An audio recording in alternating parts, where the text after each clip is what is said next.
Hello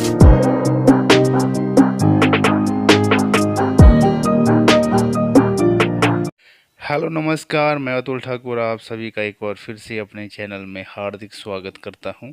आज की इस वीडियो में हम भारतीय काव्य शास्त्र में संस्कृत आलोचना के प्रमुख जो आचार्य रहते हैं इनके ऊपर हम आज चर्चा करने जा रहे हैं, जिसमें कि रुद्रट, आनंदवर्धन, अभिनवगुप्त, कुंतक, धनंजय जैसे तमाम जो आचार्य रहते हैं इनके ऊपर हम आज जो चर्चा करने जा रहे हैं। इसमें जो है मेन जो बिंदु बनते हैं इनमें इन आचार्यों से संबंधित जो कि प्रतियोगिता परीक्षा के लिहाज से मोस्ट इम्पोर्टेंट रहते हैं, इनके ऊपर हम जो है चर्चा करने जा रहे हैं। ये LT, PGT, Hindi net set जैसे तमाम परीक्षाओं के लिहाज से मोस्ट इम्पोर्टेंट टॉपिक होने जा रहा है। इससे पहले भी हमने पिछली वीडियो में भारतीय काव्य शास्त्र में संस्कृत आलोचना के जो 5 जो आचार्य रहते हैं इनसे पूर्व उनके ऊपर हम चर्चा कर चुके हैं, जो कि आप पीछे हमारी वीडियो में जाकर देख सकते हैं, जिनमें जो भामा दंडी और भरतमुनि जैसे जो है आचार्य के ऊपर हमने जो है चर्चा करी है। और आज हम करने जा रहे हैं रुद्रट, आनंदवर्धन, अभिनवगुप्त, कुंतक और धनंजय जी के ऊपर चर्चा। तो चलिए शुरू करते हैं वीडियो को। छठा नंबर का रहता है जो आचार्य, वो है रुद्रट जी।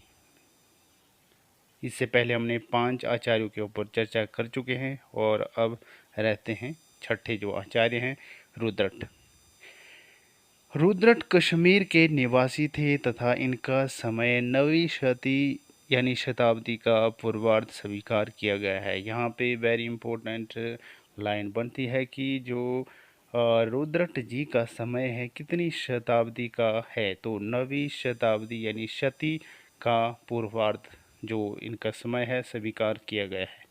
और यह जो है कहाँ के निवासी थे, यह जो है कश्मीर के निवासी थे। कौन? रुद्रट। आगे चलते हैं। रुद्रट की रचना का नाम काव्य अलंकार है। इस ग्रंथ में 16 अध्याय तथा कुल 734 श्लोक है। कितने हैं? 734 श्लोक इसमें है। और इसमें जो है जो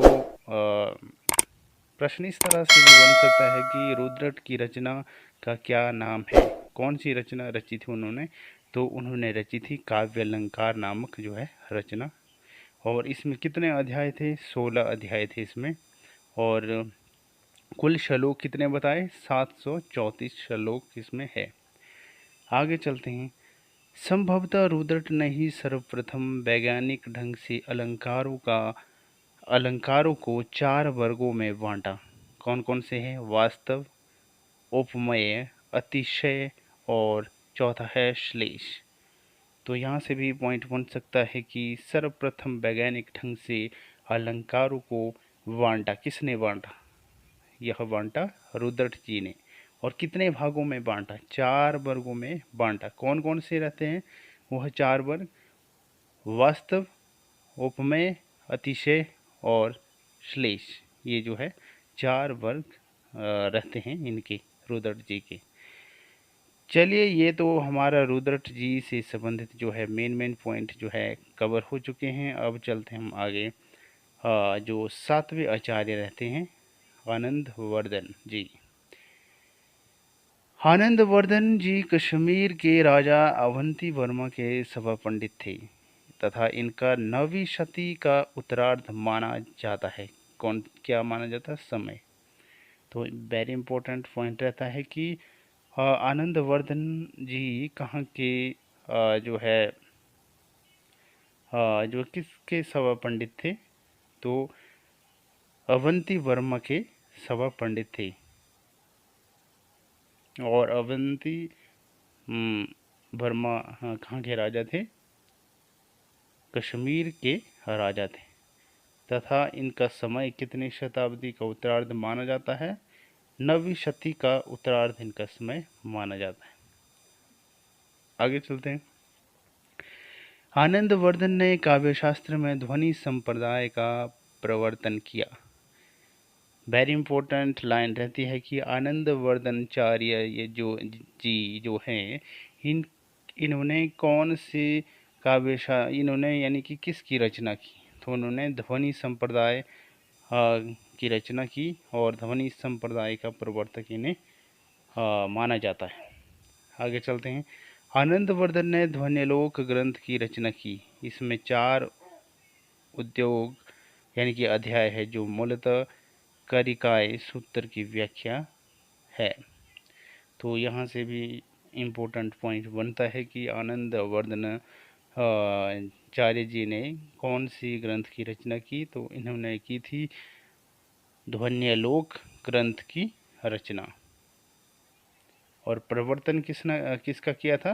ध्वनि संप्रदाय का प्रवर्तन इन्होंने किया था। और इसमें ध्वन्यालोक में ग्रंथ में कितने जो अध्याय है? तो इसमें 4 अध्याय इसमें है। चलिए आगे चलते हैं। यहाँ तक तो था हमारा आनंदवर्धनाचार्य जी, जो कि हमारे कवर हो चुके हैं। अब आगे चलते हैं हम, जो 8वें आचार्य रहते हैं, अभिनव गुप्त जी। अभिनव गुप्त कश्मीर के निवासी थे तथा इनका समय 10वीं सदी का उत्तरार्ध स्वीकार किया जाता है। वेरी इंपॉर्टेंट पॉइंट बनता है कि अभिनव गुप्त जी का समय कितनी सदी या शताब्दी का माना जाता है? तो 10वीं सदी या शताब्दी का उत्तरार्ध इनका समय जो स्वीकार किया जाता है। और अभिनव गुप्त जी कहाँ के निवासी थे? तो ये थे कश्मीर के निवासी थे। अगला पॉइंट है, अभिनव गुप्त के पिता का नाम नरसिंह गुप्त था तथा वे चखोलक के नाम से प्रसिद्ध थे। इनकी माता का नाम बिमलका था। वेरी इंपॉर्टेंट पॉइंट बनता है कि अभिनव गुप्त जी के पिता का क्या नाम था? तो इनके पिता का नाम था नरसिंह गुप्त और माता का क्या नाम था? बिमलका जी इनकी माता का नाम था।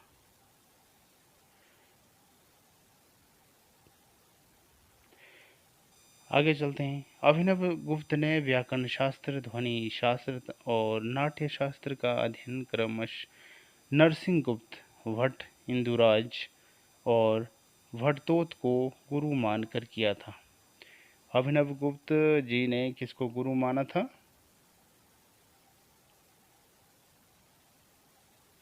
नरसिंह गुप्त, भट्ट इंदुराज और भट्टतोत को उन्होंने गुरु माना था। अभिनव गुप्त ने तंत्रालोक नामक श्रेष्ठ दार्शनिक कृति की रचना की। यह ग्रंथ रतन तंत्र शास्त्र का विश्वकोश माना जाता है। वेरी इंपॉर्टेंट क्वेश्चन यहाँ से बनता है कि जो है अभिनव गुप्त जी की जो है दार्शनिक श्रेष्ठ कृति कौन सी है?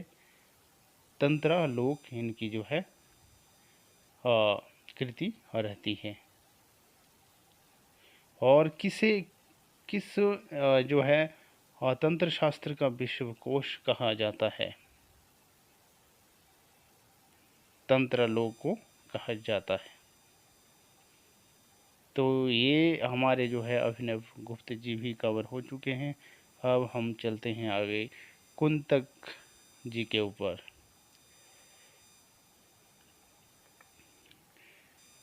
कुंतक कश्मीर के निवासी थे तथा इन्हें वक्रोक्ति संप्रदाय का प्रवर्तक माना जाता है। वेरी वेरी इंपॉर्टेंट, परीक्षा के लिहाज से बहुत ही महत्वपूर्ण है कि कुंतक जी को यानी कि कुंतक ने किस संप्रदाय की स्थापना की या प्रवर्तक माना जाता है? तो इन्होंने की थी वक्रोक्ति संप्रदाय की स्थापना। और ये कहाँ के निवासी थे? ये भी जो है कश्मीर के निवासी थे। आगे चलते हैं। कुंतक का समय 10वीं शती यानी शताब्दी का उत्तरार्ध स्वीकार किया जाता है। कुंतक की प्रसिद्ध कृति वक्रोक्ति जीवित 4 उन्मेषों में विभक्त कारिका एवं वृत्ति से संवलित ग्रंथ है। वेरी इंपॉर्टेंट पॉइंट रहता है कि कुंतक का समय कितनी शताब्दी का माना जाता है? तो 10वीं शताब्दी का जो उत्तरार्ध स्वीकार किया गया है। और इनकी प्रसिद्ध कृति का क्या नाम है? वक्रोक्ति जीवित। और यह जो कितने उन्मेषों में विभक्त है? तो 4 उन्मेषों में यह विभक्त है। ये तो थे कुंतक, जो कि ये भी कवर हो चुके हैं। और आज की इस वीडियो का आखिरी जो आचार्य रहते हैं वे है धनंजय। धनंजय धारा नरेश मुंजराज के सभा पंडित थे तथा इनका समय 10वीं शती का उत्तरार्ध स्वीकार किया जाता है। इनका समय भी जो है 10वीं शताब्दी का उत्तरार्ध में स्वीकार किया जाता है। और ये किसके सभा पंडित थे? मुंजराज के सभा पंडित। और मुंजराज जो कहाँ के थे? धारा नरेश जो है मुंजराज के ये सभा पंडित थे। धनंजय ध्वनि विरोधी आचार्य थे तथा 10 रूपक नामक ग्रंथ की रचना की। वेरी इंपॉर्टेंट पॉइंट बनता है कि 10 रूपक नामक ग्रंथ की रचना किसने की थी? तो धनंजय ने की थी। और धनंजय कैसे आचार्य थे? यह ध्वनि विरोधी आचार्य थे। आगे चलते हैं। धनंजय कृत 10 रूपक में 4 प्रकाश तथा लगभग 300 कारिकाएं हैं। वेरी इंपॉर्टेंट पॉइंट बनता है कि धनंजय की कृति का नाम बताइए। तो धनंजय की कृति है दशक रूपक। और ये इसके कितने प्रकाश हैं? 4 प्रकाशों में यह बांटी गई है। और इसमें लगभग जो है कितनी कारिकाएं हैं? तो 300 कारिकाएं इसमें है। आगे चलते हैं। धनंजय के भ्राता धनिक की 10 रूपक की टीका अवलोक नाम से लिखी। तो ये भी इम्पोर्टेंट पॉइंट बनता है कि धनंजय के भ्राता ने